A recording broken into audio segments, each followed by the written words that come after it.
Good morning student, I hope आप सभी online आ गए हैं। और लास्ट क्लास के अंदर हमने अपना आरएनए टॉपिक स्टार्ट किया था और हम टाइप ऑफ आरएनए कर रहे थे। तो जो नॉन जेनेटिक आरएनए था वो 3 टाइप का था हमारे पास। नॉन जेनेटिक का मतलब जो हैज़ अ जेनेटिक मटेरियल, हम उसे यूज़ नहीं कर रहे। तो पहला था हमारा आरआरएनए यानी राइबोसोमल आरएनए, देन दूसरा था टीआरएनए और तीसरा था एमआरएनए। तो आज हम फर्स्ट वाले को डिस्कस करते हैं, राइबोसोमल आरएनए या आरआरएनए। कहता है this RNA is 80% of the cell total RNA. तो एक सेल के अंदर जितना टोटल आरएनए होता है उसका 80% कौन सा होता है? वो आरआरएनए। मतलब टोटल किसी सेल के अंदर आपको जितना आरएनए मिलता है उसका 80% कौन से टाइप का होगा? आपका आरआरएनए वाले टाइप का आरएनए होगा 80%। ठीक, इसकी डिस्कवरी कुंजे ने की थी। Found in the ribosome produce in the nucleolus. ये हमें कहाँ मिलता है? राइबोसोम्स में मिलता है। ये जो कौन सा आरआरएनए यानी जो राइबोसोमल आरएनए है वो आपको कहाँ मिलेगा? RRNA found in the ribosome. Ribosome में आपको आरआरएनए मिलेगा और इसकी प्रोडक्शन कहाँ होती है? न्यूक्लियोलस में, न्यूक्लियस के अंदर। Most stable form of RNA, और ये आरएनए की सबसे स्टेबल फॉर्म होती है। राइबोसोमल आरएनए 80% जो आपका आरएनए आपको सेल के अंदर मिलता है उसका, उसमें जो 80% जो शेयरिंग है वो आरआरएनए की होती है। कुंजे ने इसकी डिस्कवरी की और हमें ये राइबोसोम के अंदर देखने को मिलता है और इसकी फॉर्मेशन न्यूक्लियोलस में होती है। और ये आरएनए की सबसे स्टेबल फॉर्म है। There are present 80s type of the ribosome. अगर आप यूकैरियोटिक सेल की बात कर रहे हो वहाँ पर जो आपको राइबोसोम मिलेंगे वो कौन से टाइप के मिलते हैं? 80s। और दो सब यूनिट्स के अंदर 60s और 40s मिलके क्या बनाती है? 80s राइबोसोम सब जो आपकी यूनिट होती है। इसमें जो 60s सब यूनिट का जो राइबोसोम है उसकी आगे फर्दर 3 टाइप हैं: 5s आरआरएनए, 5.8 एस आरएनए और 28 एस आरएनए। क्या बोल रहा है कि जो 60s वाला है उसके आगे है 5s, 5.8 और 28s। और जो 40s सब यूनिट ऑफ द राइबोसोम है उसमें आपको सिर्फ एक ही आरएनए मिलेगा 18s का, 18s सब यूनिट का। That is 80s ribosome total 4 type of the RNA. तो आपको उसमें मतलब 80s के अंदर आपको 4 मिले, 1 2 3 4, 4 प्रकार के आपको आरएनए मिले। 5s, 5.8s, 828s और 18s, राइट। और ये सब मिलके 60s और 40s यूनिट बनाते हैं और ये 60s और 40s मिलके क्या बनाती है? 80s unit. तो देन प्रोकैरियोटिक सेल की बात करें तो वहाँ पर आपको 70s टाइप का राइबोसोम मिलता है और ये 70s, 50s और 30s मिलके यूनिट बनती है। जो 50s सब यूनिट है उसमें दो आपको आरएनए मिलते हैं, एक 5s और एक 23s। और जो 30s सब यूनिट है उसके अंदर आपको सिर्फ 16s टाइप का ही आरएनए मिलता है, यानी कि 70s आरएनए है उसमें 3 टाइप के आपको आरएनए मिलेंगे। और यहाँ पर आपको 4 टाइप के मिल रहे थे 60 और 40s के अंदर। 60 किसके मिल रहा था? 5s, 5.8 और 20s।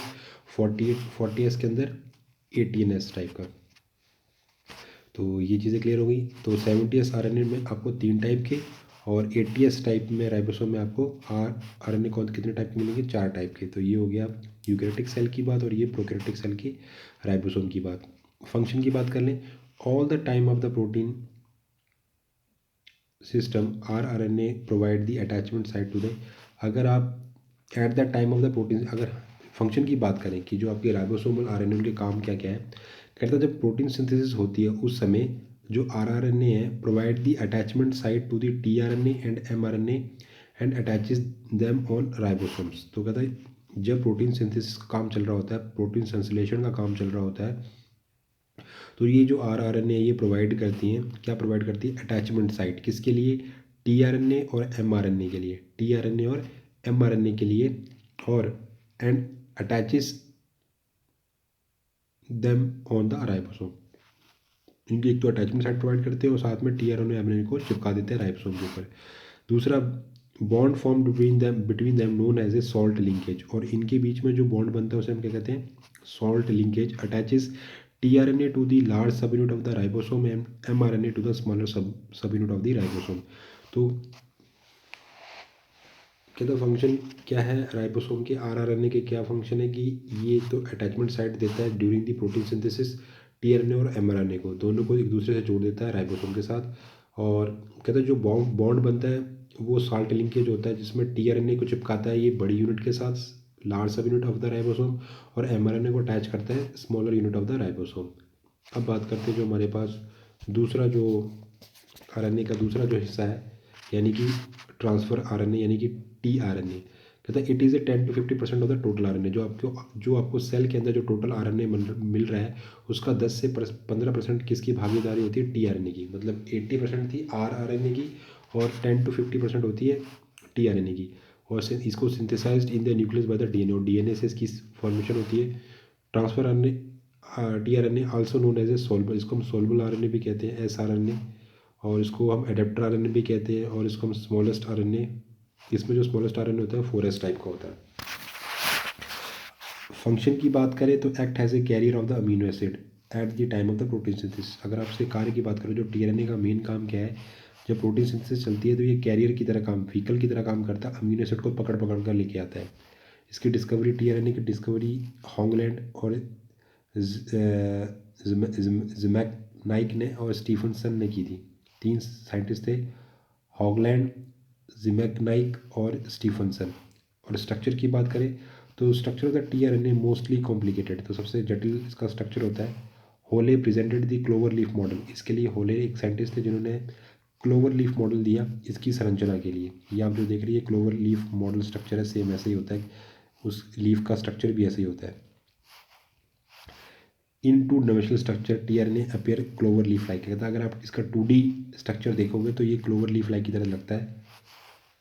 But in 3 dimensional structure appear L shape, कैसा दिखता है ये, एल शेप।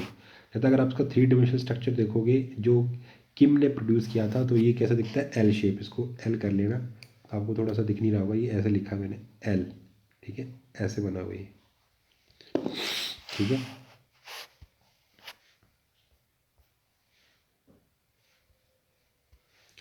तो कहता है अगर 2D में देखोगे तो क्लोवर लीफ की तरह, क्लोवर एक पेड़ होता है, उसकी क्लोवर की जो पत्ती होती है उसकी तरह, ठीक है। और अगर 3 डायमेंशनल देखोगे तो इसका एल शेप है। तो ये जो आप देख रहे हो ये क्लोवर लीफ की तरह दिख रहा है, और इसमें अब हम सारी चीज़ें क्लियर करेंगे धीरे धीरे। तो कहता है कि molecule of the tRNA is single strand, तो जो टीआरएनए का जो मॉलिक्यूल है वो सिंगल स्ट्रैंड है। Present 3 nucleotide in particular sequence at 3' end of the tRNA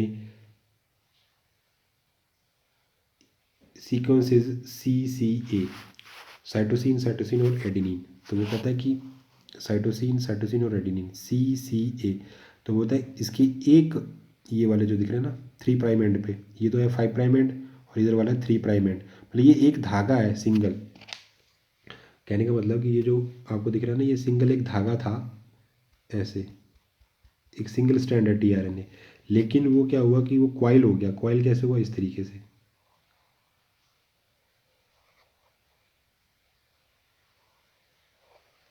ठीक है।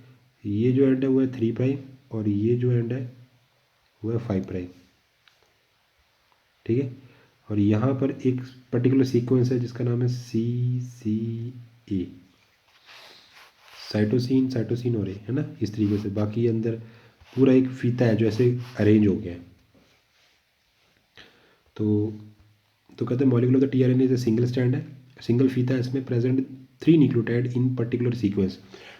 इसमें जो 3 न्यूक्लियोटाइड है वो पर्टिकुलर सीक्वेंस में है, कहाँ पर, 3' एंड के ऊपर। और वो क्या सीक्वेंस है, CCA, sequence is CCA। All the 5' and that is last and having the guanine, और उसका 5' एंड है ये वाला, उसके ऊपर कौन सा लास्ट, कौन सा क्या लगा हुआ है, G लगा हुआ है, ग्वानिन। 3' एंड एक्सेप्टर एंड, इसको बोलते हैं हम acceptor end. TRNA accept the amino acid at the acceptor point. तो कहता है कि ये जो आपको दिख रहा है ना, इसे कहते हैं एक्सेप्टर आर्म, इस वाले को कहते हैं एक्सेप्टर आर्म। यहाँ पर कोई भी अमीनो एसिड है वो यहाँ के चिपक जाएगा 3' के ऊपर, ठीक। तो कहते हैं 3' एंड क्या है, एक्सेप्टर एंड है। TRNA accept the amino acid at the acceptor point. Amino acid bind to the 3' end by its carboxylic group. तो कहने का मतलब क्या है कि जो इस तरीके से आपको दिख रहा है ना, ये जो लगा हुआ है तो इस ये जो आपका 3 प्राइम एंड है, यहाँ पर आके कोई भी जो आपका कोई भी है अमीनो इस तरीके से अमीनो एसिड ऐसे लग चिपक जाएंगे आके, ठीक है, इस तरीके से ये 3 प्राइम एंड पे आके से अटैच हो जाएंगे। और अटैच कैसे होंगे? अपने जो उनका कार्बोक्सिल ग्रुप है उसकी हेल्प से। Molecule of the tRNA folded due to the folding some complementary nitrogenous base come across with each other form the hydrogen bond. तो कहते हैं ये जो टीएनए का जो मॉलिक्यूल है वो फोल्डेड क्यों हो गया? क्योंकि उनके जो कम्प्लीमेंट्री नाइट्रोजनस बेस है वो आपस में एक दूसरे चिपक गए क्योंकि हाइड्रोजन बॉन्डिंग के कारण। ये आप देख रहे हो जो ये जो डिजाइन बना है ना, ये इसका ऐसा डिजाइन जो बना है, ये यहाँ पे इनकी हाइड्रोजन बॉन्डिंग बन गई, ये चिपक गई एक दूसरे के साथ। जबकि ये जो बीच में आपको ये जो दिख रहा है ना खाली जगह, यहाँ नहीं हुई है, तो ये थोड़ा खुले खुले एरिया रह गए, उन्हें कहते हैं लूप। कहते हैं some spaces where the hydrogen bond not form place known as a loop. और उसको क्या बोलते हैं? लूप। लूप किसको बोलते हैं? कहता है कि जो इस तरीके से बन रहा है ना,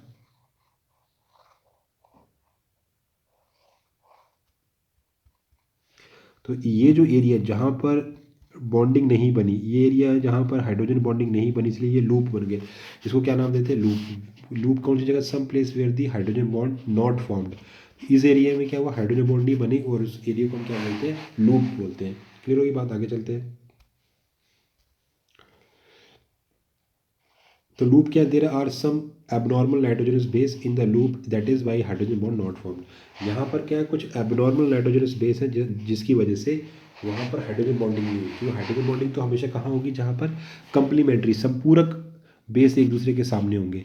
तो यहाँ पर एक आइनोसिन है, एक सूडो यूरेसिल है और एक डाई हाइड्रो यूरोडीन है, DHU। क्या है? आइनोसिन, सूडो यूरेसिल और डाई हाइड्रो यूरिडीन, DHU। ये यहाँ पर प्रेजेंट है और इस वजह से ये क्या क्या नहीं कर रहे, वहाँ पर बॉन्ड नहीं बन पा रहा, ठीक है, क्योंकि ये एबनॉर्मल नाइट्रोजनस बेस है। आइनोसिन, सूडो यूरेसिल और डाई हाइड्रो यूरिडीन। तो कहता है हमारे पास ये जो लूप और अटैचमेंट लूप, अब हम बात कर लेते हैं। This loop connect the tRNA to the larger subunit of the ribosome. जो आपकी T5C, इसे कहते हैं T5C लूप और अटैचमेंट लूप। कहाँ है ये? इसके अंदर यहाँ देख लो डायग्राम में, ये है T5C लूप। और ये 7 बेसिस की बनी, ये टोटल 7 बेस की बनी होती है। यहाँ पे एक एक्स्ट्रा आर्म भी है। तो T5C लूप 7 बेस की बनी है।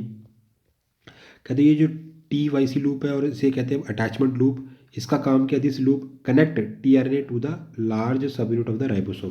तो जो लार्ज सब यूनिट होती है राइबोसोम, उसके साथ यही वाली आर्म जो अटैच होती है। क्लियर होगी बात? आगे देखते हैं। अगली है रिकॉग्निशन लूप या एंटीकोडोन लूप। रिकॉग्निशन लूप या एंटीकोडोन लूप ये कौन सी होती है? डायग्राम में देख लेते हैं। ये वाली जो लूप है इसे कहते हैं रिकॉग्निशन लूप या एंटीकोडोन लूप। नोडॉक भी कहते हैं, नोडॉक, NODOC। एंटीकोडोन या नोडॉक लूप या रिकॉग्निशन, इसके पास 3 हमारे पास एंटीकोडोन होते हैं। तो कहते हैं most specific loop of the tRNA. तो टीआरएनए का सबसे जो विशेष, जो सबसे अच्छी विशेषता रखता है, जो इंपॉर्टेंट है, वो यही लूप है, रिकॉग्निशन लूप और anticodon loop. Different type of the tRNA are different due to this loop. तो हमारे जो सेल है उसके अंदर अलग अलग प्रकार की साइटोप्लाज्म के अंदर टीआरएनए मिलते हैं। और टीआरएनए का जो एक दूसरे से अलग होने का जो नेचर है वो इसी लूप की वजह से है। कौन से लूप? एंटीकोडोन लूप की वजह से। There is a specific sequence of 3 nucleotide called the anticodon present at the end of the loop. मतलब कि जो हमारा, अगर मैं आपको बना के दिखाऊं, ये हमारा है, इसके पास 3 ऐसे कोडोन है ना? क्या होते हैं? जेनेटिक कोडोन, ये हम पढ़ेंगे नेक्स्ट टॉपिक, इसी अभी आगे आएगा। अभी आप इतना समझोगे। इसके पास एंटी कोडोन है, 3 न्यूक्लियोटाइड सीक्वेंस है जो हर बार बदलते रहते हैं और स्पेसिफिक होते हैं, उन्हें कहते हैं एंटी कोडोन। और कहाँ होते हैं वो? एंड ऑफ दिस लूप, इस लूप के एंड में, right. On the basis of the anticodon there are 61 type of the tRNA or we can also say 61 type of the anticodon। तो कहता है इस एंटीकोडन के बेस पर ही हमारे पास कितने टाइप के टीआरएनए? 61 टाइप के। और इसी तरीके से हम कह भी सकते हैं कि हमारे पास 61 टाइप के एंटीकोडन है। तो एंटीकोडन के बेसिस पर भी के बेस आधार पर ही हमने टीआरएनए को डिवाइड किया 61 टाइप के टीआरएनए। तो हम ये भी कह सकते हैं ना कि हमारे पास एंटीकोडन कितने टाइप के हैं 61। तो tRNA recognise its place on mRNA help of anticodon. तो जो ये टीएनए रिकॉग्नाइज करता है एमआरएनए के ऊपर अपने प्लेस को विद द हेल्प ऑफ एंटीकोडन। समझ आ रही है? टीएनए पहचान करता है एमआरएनए के ऊपर अपनी स्थान को, क्योंकि आपको पता है जब आप आगे पढ़ेंगे जब प्रोटीन संश्लेषण तो हमें पता चलेगा इस तरीके से हमारे पास सब यूनिट होती है। ये राइबोसोम है, ऊपर वाली है बड़ी यूनिट और नीचे वाली है स्मॉल यूनिट सब यूनिट। और इस तरीके से एमआरएनए आता है और इस तरीके से टीआरएनए लगा होता है। टीआरएनए के पास ये कोडो होते हैं ऐसे 3 और इसके ऊपर ये कोडोन लगे हुए हैं, ठीक है ना। तो इस तरीके से ये पहचानता है, यहाँ पर ये एंटी कोडोन कोडोन को पहचानते हैं। एमआरएनए का धागा है मैसेंजर आरएनए, ठीक। तो टीआरएनए रिकॉग्नाइज इट्स प्लेस, ये अपने स्थान को पहचानता है किसके ऊपर, एमआरएनए के ऊपर with the help of anticodon. Anticodon of the tRNA recognise its complementary sequence known as codon on the mRNA. तो एंटीकोडोन जो टीआरएनए के हैं वो पहचान करते हैं अपने कंप्लीमेंट्री अपने संपूरक सीक्वेंस को, जिसे हम कोडोन कहते हैं, किसके ऊपर, एमआरएनए के ऊपर, राइट। आगे बात करते हैं जो हमारा चौथा लूप रह गया DHU loop, known as a aminoacyl synthetase recognition tube. ये वाला है, ये वाला DHU है ना, ये 8 से 12 बेस का बना होता है, राइट। तो कहता है कि amino acyl synthetase recognition loop भी हम कह सकते हो। DHU का मतलब क्या है, aminoacyl synthetase recognition loop. और DHU loop is specific type of the enzyme, ये स्पेसिफिक टाइप का एंजाइम है। फंक्शन क्या है, to activate a specific type of amino acid after the activation this enzyme attach amino acid to the 3' end of the tRNA. मतलब इसके पास एक ऐसा enzyme है जिसकी वजह से कोई अमीनो एसिड आके उसकी 3' एंड पर आके चिपक जाता है। समझ आ रही है? अभी हमने बात की थी ना कि हमारे पास इस तरीके से लूप है और ये 3' एंड है। तो यहाँ हमने अभी अभी बात की कि यहाँ पर आके अमीनो एसिड आके चिपकेंगे। तो ये चिपकेंगे क्योंकि इस लूप के पास खासियत है कि ये एक विशेष प्रकार के स्पेसिफिक टाइप के अमीनो एसिड को चिपका सकता है इसके ऊपर, क्योंकि ये ऐसे एंजाइम एक्टिवेट करता है जो उनको यहाँ पे चिपका देते हैं आगे, ठीक। तो DHU loop function to activate a specific type of amino acid. After the activation, this enzyme attach amino acid to the 3' end. There are 20 type of the enzymes for the 20 type of amino acid. तो इसका मतलब क्या है, हमारे पास जो कितने type के enzyme हैं, 20 टाइप के enzyme for 20 type of amino acid. तो फंक्शन क्या, recognise the specific aminoacyl synthetase enzyme. तो एक्चुअल में क्या बोल रहा है कि इस लूप का फंक्शन क्या है कि to activate a specific type of amino acid after activation this enzyme attaches amino acid to 3' end to the tRNA. तो मतलब कि ये एक विशेष प्रकार के एंजाइम को एक्टिवेट कर रहा है ना, हर बार अलग अलग एंजाइम को एक्टिवेट कर रहा है जिससे अलग अलग प्रकार का अमीनो एसिड हर बार आके चिपक रहा है। तो हमारे पास ये कितने प्रकार का एंजाइम बना सकता है ये लूप, 20 प्रकार का, 20 प्रकार के अलग अलग टाइप के एंजाइम ये बना सकता है। मतलब 20 टाइप के अमीनो एसिड आके चिपक सकते हैं। लास्ट हमारे पास आरएनए मैसेंजर, तीसरा मैसेंजर आरएनए। कहता है ये 1 से 5% होता है सेल का, जितना टोटल आरएनए सेल के अंदर उसका 1 से 5% ही होता है। इसकी डिस्कवरी हक्सले, वॉल्किन और स्ट्रैकन ने की थी और नाम दिया था जैकब और मोनार्ड ने। जो मैसेंजर आरएनए उसका जो प्रोडक्शन है वो जेनेटिक डीएनए से होता है with the process of transcription, ये तो आपने पढ़ा हुआ है, ठीक। और it is a least stable RNA, और ये सबसे कम स्टेबल होता है, इसके अंदर जो स्टेबिलिटी है वो सबसे कम है बाकी दोनों की कंपैरिजन, आपके टीआरएनए और आरआरएनए की। तो आरएनए तो सबसे इंपॉर्टेंट है क्योंकि वो प्रोटीन सिंथेसिस में डायरेक्ट पार्टिसिपेट कर रहा है। उसके बाद टीआरएनए भी, क्योंकि टीआरएनए कैरियर मालिक्यूल है डिफरेंट अमीनो एसिड्स का ड्यूरिंग दी प्रोटीन सिंथेसिस। और जो मैसेंजर आरएनए है वो क्या कर रहा है, वो मैसेज लेके आता है कि किस टाइप की प्रोटीन बनानी है। तो काम तो तीनों का इंपॉर्टेंट है, लेकिन परसेंटेज के हिसाब से सबसे ज़्यादा आपको कौन मिल रहा है, आरआरएनए, उसके बाद टीआरएनए और लास्ट में मैसेंजर आरएनए। तो thank you so much, have a nice day.